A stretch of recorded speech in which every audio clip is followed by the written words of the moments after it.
با جلسه سوم دوره 0 تا 1000 در خدمتتون هستم. جلسه قبلی تا انتهای قانون 60-40 رو با هم دیگه اومدیم و این جلسه میخوایم که یک مقداری قوانین روانشناسی رو بسط بدیم و برسیم به بحث پلن معاملاتی که جلسه قبلی خدمتتون اشاره کردیم.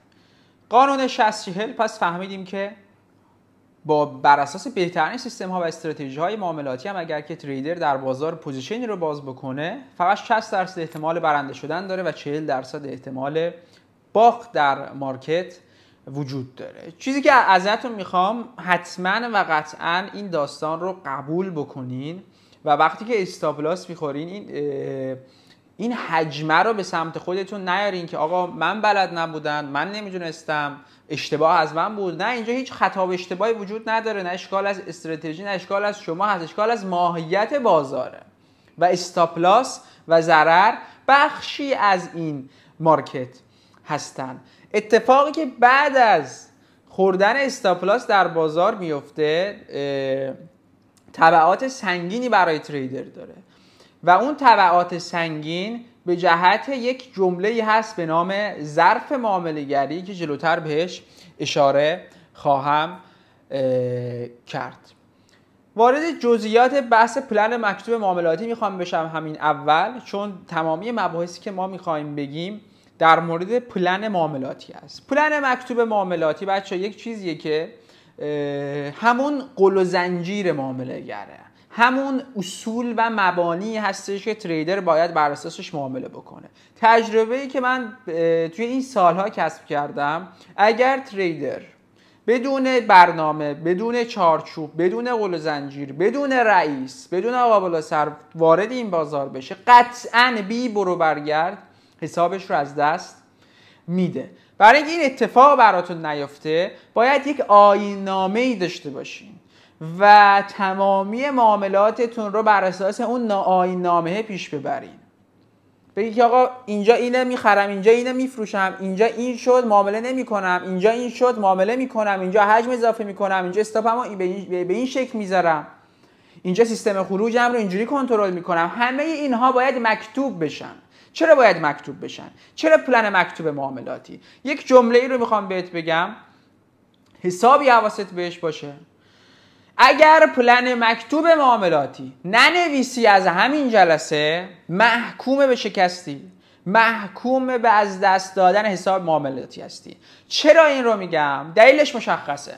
شما اومدین تصور بکنین یک تریدری رو که خسته کوفته ساعت 2-3 از سر کارش برگشته، توی تابستون هم هست، ظهر، گرما، ترافیک، فشار اقتصادی، اخبار رو باز میکنید، قیمت دلار، دروغ‌هایی که وجود داره، تهمت‌ها و خیانت‌هایی که احتمالاً اتفاق افتاده، با احتمالاً خانواده هم با فلانی هم دوستم یه ذره بگو مگو داشته، با رئیسش توی اداره به چه شکل رفته و هزار تا عامل دیگه‌ای که میتونن حال شما رو از این زندگی به هم بزنن و غالب، شاید نگم غالب، بالاخره روزهایی داریم که به این شکل میگذره، روزهایی هم داریم که خوب هستن و روزهایی هم داریم که میانه هستن. و عواملی رو گفتم که میتونه تأثیر بذاره روی ذهن یک انسان. این فرض رو این چیزا رو در نظر بگیر. ساعت 2-3 رسیده خونه، یه ذره استراحت کرده، میخواد بیاد پای چارت و معامله بکنه. شینه نگاه میکنه، میگه اوکی، قیمت اینجا به فرض رسیده به این سطح، میخوام از اینجا معامله سل بگیرم. به فرض اینجا در جهت ترنده، در جهت اساس پاور، بر اساس اسمارت، تایید مثلا دایورجنس دارم در مارکت، تایید کندل پرایس دارم و اینجا یه ورودی رو میزنم. لحظه ای که معامله‌گر وارد یک پوزیشن میشه، من بهت میگم انتظار داره توی 5 دقیقه 10 دقیقه معاملش به سود برسه. من به عنوان کسی که 11 سال شغلمینه بهت میگم هیچگاه این اتفاق برای تریدر نمیفته. یعنی در اغلب معاملات، مخصوصا بچه‌ای که آماتور هستن، 1-2 سال اول معامله گریشون هستن، احتمالاً تریدر برای یک پوزیشن 1 ساعت، 2 ساعت، 3 ساعت زمان از دست بده، زمان بذاره و مارکت میکر توی این 1-2 ساعت قراره حسابی از خجالتت در بیاد. میخوام بهت بگم خسته و کوفته و با 1000 تا مشکل مصیبت اومدی نشستی پشت این سیستم، میخوای چند دلار پول به دست بیاری، یه پوزیشن گرفتی بر اساس استراتژی آقای فلانی، میگی میخوام درسته دیگه همه چیز، میزنی 5 دقیقه میگذره، 10 دقیقه میگذره، 15 دیگه ظرفیتت به لحاظ زمانی انقدر آروم آروم کلافه میشه. حالا بعد 1 ساعت میاد این استاپ تو میزنه. حالا کار جایی بیخ پیدا میکنه که بعد اینکه استاپ تو میزنه برمیگرده در جهت معاملات حرکت میکنه به سمت تارگت حرکت. حالا من نه شما نمیگردی این بازار انتقام بگیری، نمیگردی حجم تو 2 برابر بکنی، نمیگردی وقتی معامله میزنی استاپ نذاری. قطعا این کار رو خواهی کرد. اصلا این بازار چیده شده که شما این کار رو انجام بدین. این بازار چیده شده که شما این خطا رو بکنی که پولتو ازت بگیره. پس چیزی که میخوام بهت بگم اینه، 100 تو نه 1000 تو میخوام پایین چارت. خسته ای، روانت اوکی نیست، دعوا کردی، نمیدونم اوضاع مالی اوکی نبوده، بحثی شده، اصلا همینجوری حوصله نداری، پای چارت نشین، پولتو از دست میدی. همون روز پولتو از دست میدی. 1000 تو میخوام پای این سیستم. پس جمله اولی که برای پلن مکتوب معاملاتیت باید بنویسی 1000م و پشت سیستم میذارم، سرحال، قوراق، خوشحال. چون اون ور اون سیستم یه سریا نشستن که پولتو بگیرن. چون اون ور سیستم اینجا میدون جنگه، اینجا بازی شطرنجه. نمیتونی بر اساس 4 تا خط و خطوط معامله پول بگیری، نمیتونی بر اساس 4 تا چرت و پرت کسب درآمد داشته باشی. ما اینجا کسب درآمد دلاری نداریم، از دست دادن درآمد خواهیم داشت. از دست رفتن پول هاتون رو شما به چشمه به عینه خواهیم دید. جلسه قبلی گفتم 95% میان با ضررهای کوچیک و بزرگ این بازار خارج میشن. جمله اولی که پس توی پلن مکتوبت مینویسی اینه که خدمتت عرض کردم. نکته بعدی که میخوام در مورد پلن بهت بگم، چرا پلن رو باید داشته باشم؟ چون پلن رو داشته باشی، صفحه اولش رو نگاه بکنی میگه که آقا اگه حوصله نداری، دعوا کردی، درگیری داری، 100 تا نیست 1000 تا نداری، معامله نزن. کار دارم باشم. نکته بعدی که در پلن مکتوب معاملاتی باید مد نظر داشته باشی، تایم معامله. جلسه قبلی در مورد دیسیپلین و انضباط کاری صحبت کردم، در مورد زمان خوابیدن و بلند شدن صحبت کردم. اینا به من ربطی نداره، در مورد لایف استایل بود. این جلسه چیزی که به من ارتباط داره تایم کاری شما هست. شما رو ما جلسه قبلی رئیس بیزینس کردیم. شما به عنوان رئیس بیزینس خودت که رئیس خودتی، کارمند خودتی، باید یک تایم کاری رو برای کارمندت مشخص بکنی. ابتدای هفته ما میشه روز یکشنبه. ما از دوشنبه تا جمعه قرار معامله بکنیم. شنبه رو مطلق تعطیلیم، هیچ کاری انجام نمیدیم، فقط تفریح. حق نداری به بازار نگاه بکنی. یک شنبه روز برنامه نویسی و پلن ما هست. روز یک شنبه میشینی آقا برنامه هفته تو بنویسی. میگی آقا من دوشنبه تا جمعه قراره کار بکنم. دوشنبه تا جمعه کدوم ساعت ها قراره کار بکنم؟ آقا من دوشنبه مثلا صبح کار دارم، ظهر فلان جام، از خالیم از ساعت مثلا 4 تا 8. اوکی. سه شنبه از کار دارم، صبح خالیم از ساعت به فرض 8 تا 12. چهارشنبه کلا مهمونیم. پنجشنبه از ساعت مثلا صبح 2 ساعت وقت دارم، عصرم 2 ساعت وقت دارم. جمعه فلان ساعت تا فلان ساعت. روز یک شنبه ساعتهای کاری خودت رو دقیق می نویسی. از آسمون سنگ بباره سر اون ساعت، متعهد باید باشی به ساعتت و پای سیستم باشی. مارکت پوزیشن بده نده باید پشت سیستم باشی. حتی اگه حالم نداشته باشی باید پشت سیستم باشی. پشت سیستم باش، معامله نکن. پشت سیستم باش، یاد بگیر، ویدیو ببین، سرچ بکن. جلوتر خواهم گفت بک تست بگیر، فوروارد تست بگیر، پلنت رو بهینه بکن. نه بحثایی که جلوتر توضیح میدم و دوستان نگران نباش. پس ساعت، تایم معامله رو مشخص میکنی. ابتدای هفته، روز یک شنبه، 5 روزی که قرار معامله بکنم. آقا من روز چهارشنبه قرار بود فلانجا برم، کنسل شد نرفتم، میخوام بیام معامله بکنم. حق نداری. حق نداری. چرا میگم حق نداری؟ برای این میگم حق نداری که دوستمون تو مغازه نشسته، مشتری میاد یه دونه لباسشویی مثلا اینجا میخواد بفروشه، اینجا هم روی طلا یه معامله باز کرده، یکی میاد میره با اون صحبت میکنه، حساب رفت. ما سود شانسی نداریم دوست از اینجا. فکر نکن بری اونجا برگردی قرار اینجا 50% سود بکنی. در سال یک بار اتفاق میفته. در 11 سال من 1-2 بار این اتفاق افتاده. سود شانسی نداریم. ضرر شانسی تا دلت بخواد داریم. شانسی چیزی نداریم اینجا ول کنی به امون خدا. همه چی باید برای حساب کتاب باشی. پس طبق ساعت مشخص میکنی و فقط در اون ساعت مشخص پای چارت هستی و معامله میکنی. نکته بعدی فکر کنم سومیه که در مورد پلن داریم، خیلی مهمه. خیلی مهمه. حواستو 6 دنگ جمع کن. تعیین ظرف معامله گری. ببینید بچه من دارم خیلی نزدیک و سهمی دارم باتون پیش میرم و این نکات رو باید با جان و دل بپذیریم و اینا شاکله روانی شما هست. ایناست که در سر بزنگاه قرار به کارتون بیاد. یک دونش از قلم بیفته حساب رو از دست خواهید داد. میگم اینجا حواستو جمع کن. ما در بازار مالی حفظ اکانت نداریم. ما در بازار مالی اینجا بیزینس کاربندی نیست بگی میام اینجا $1000 میذارم در ما $50 $100 $200 در میارم. همچین چیزی نداریم. همچین چیزی تعیین نکن. همچین وهم‌هایی رو توی سرت رشد نده.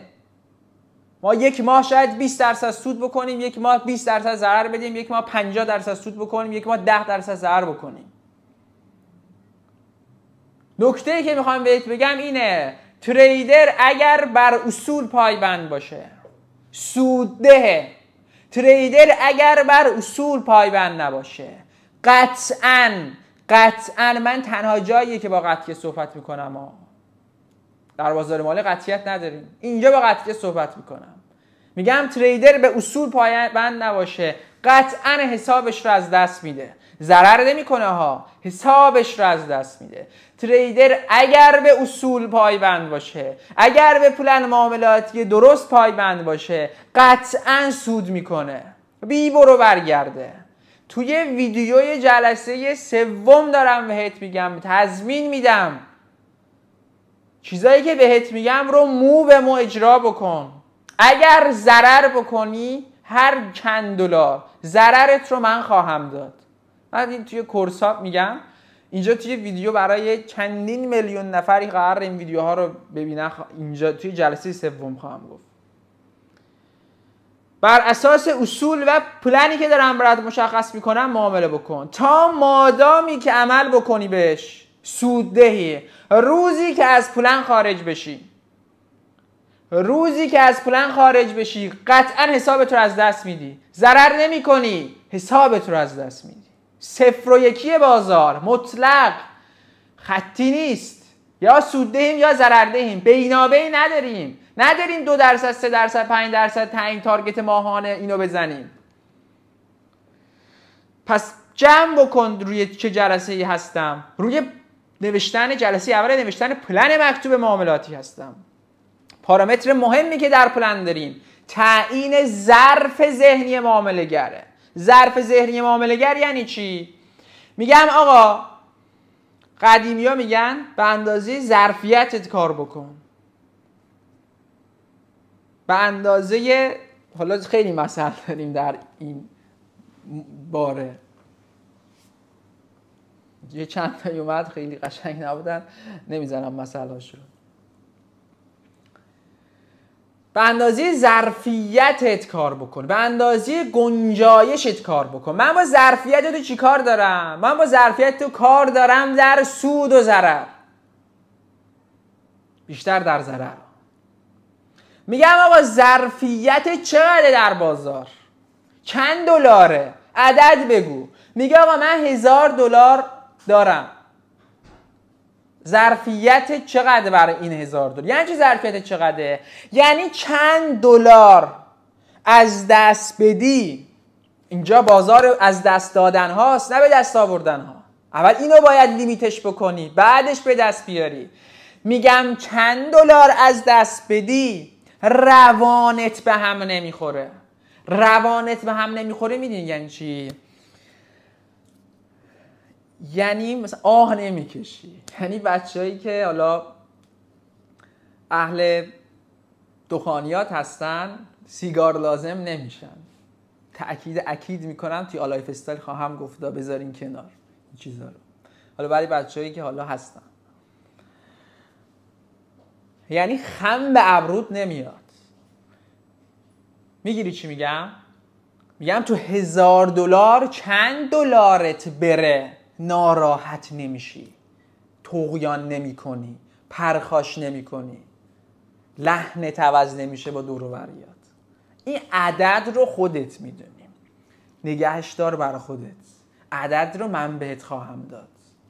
این عدد برای یک تریدر نرمال متفاوته. برای یک نفر $10، برای یک نفر $20، برای یک نفر $50، برای یک نفر $100، برای یک نفر $500. نکته‌ای که بهت میخوام بگم اینه، شما حق نداری ظرفیت ذهنیت بیشتر از 5% در یک روز معاملاتی باشه. ببین در دل ظرف ذهنی دارم مدیریت سرمایه رو شروع میکنم برات. این 5 از کجا اومده؟ تجربیه. یک تریدر اگر در یک روز به فرض $1000 پول داره $50 رو از دست بده ناراحت نمیشه. ممنون. هیچ تریدری بر از دست دادن $50 کسی که $1000 بالانس داره ناراحت نمیشه. و این 5% ماکسیموم حد توان تحمل شما هست برای زیان یک روز معاملات. 5%. حالا حسابت $10,000 باشه میشه 5% 10,000 تا. $1,000,000 باشه 5% عدد 5%. $1,000 چون اکثر دوستان با 1000 تا کار میکنن و همینجوری با 1000 من مثال هام رو میزنم. 5%ش میشه $50. حالا ضرب در یک 50 هم باید بکنین رو 2.5 میلیون به تومنش. تریدرها با این مشکلی ندارن. میگه آقا من نه ظرف ذهنیم نمیتونم $50 در روز رو قبول بکنم. میگم اشکال نداره. 5% ماکسیمومه. میتونی از این بیای پایین.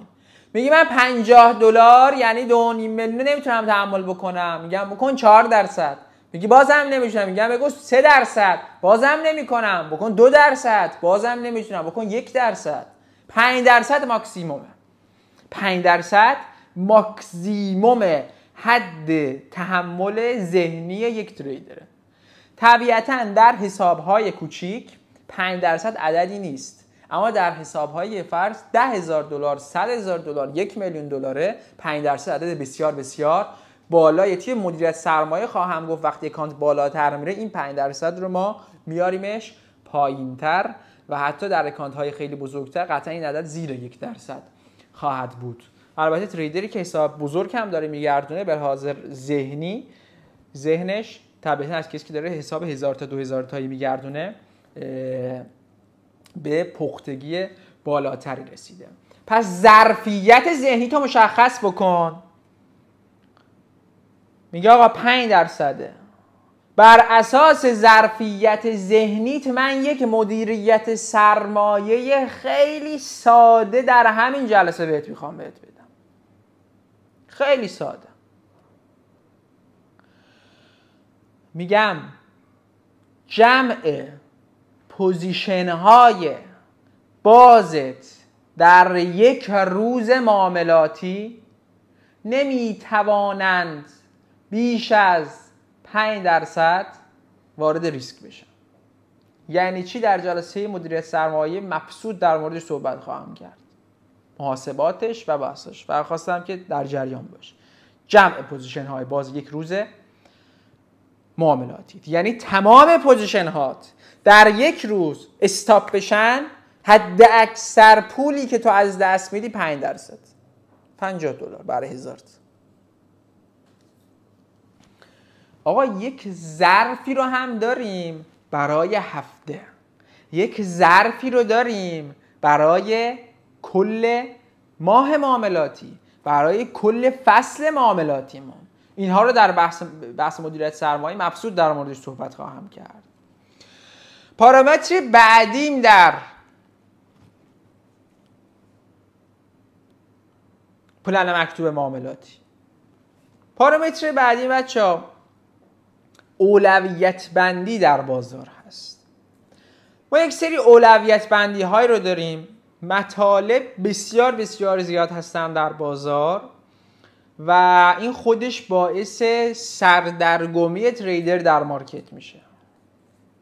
چیزی که باید تریدر حواسش بهش جمع بکنه اینه که بدونه آقا اینجا مثلا فلان سیستم فلان استراتژی میگه بخر، ولی فلان سیستم میگه بفروش، فلان سیستم میگه بفروش. من حرف اینی که میگه بخر رو گوش بدم یا اونی که میگه بفروش رو. این برمیگرده به اولویت‌های معامله‌گری یک تریدر. بچه ما 3 تا اولویت معامله‌گری داریم. تیتروار میگم، جلسات آینده در موردش صحبت خواهم کرد.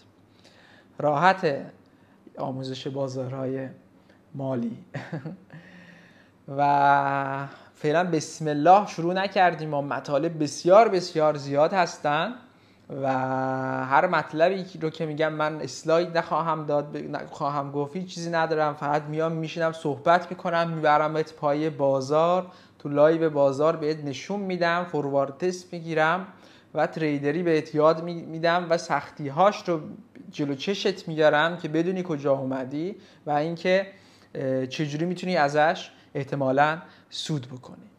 ما 3 تا اولویت اصلی معامله گری داریم. تیتروار رو یادداشت بکنین.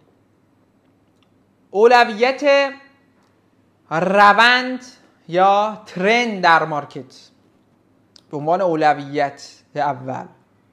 اولویت سطح در مارکت. و سوم اولویت شیب در مارکت. شیب یا قدرت یا پاور، هر 3 تا به یک معنا هستن. پس اولویت روند، اولویت سطوح و اولویت شیب.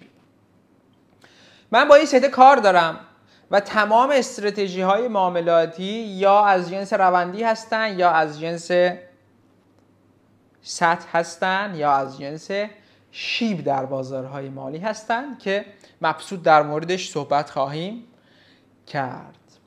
برای این جلسه کفایت میکنه، تایم ویدیو رو طولانی نمی کنم. امیدوارم که از مطالب نهایت استفاده رو تونسته باشین که ببرین. موفق و پیروز باشین.